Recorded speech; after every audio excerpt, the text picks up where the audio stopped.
ახლა სანამ ჩემი ბავშვი გაიყვეს, მანამდე უცებ გეტყვი რა განსხვავებაა ფრაზებს I get it და I'll get it შორის.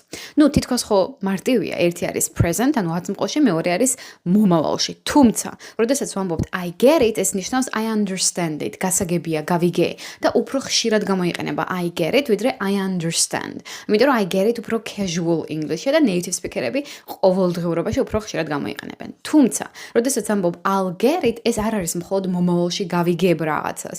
ნუ შეგიძლია ეგრეც გამოიყენო, მაგალითად, this task is not that hard. I'm sure I'll get it. I'll figure it out. ანუ ეს დავალება იმდენად რთული არ არის, დარწმუნებული ვარ თავს გავართმევ, დარწმუნებული ვარ გავიგებ.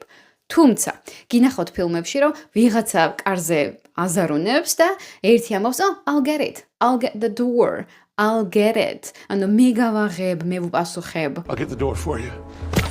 ან ვიღაც მოდის დიდი ჩანთებით და შენეუბნები, I'll get it. I'll get the door for you. მაგალითად, ანუ გაგიღებ კარს. ასევე ვიღაც რეკავს ტელეფონს და შენეუბნებს, I'll get it. I'll get the phone. I'll get it. ანუ მე ვუპასუხებ. I'll get the phone. I'll get the phone.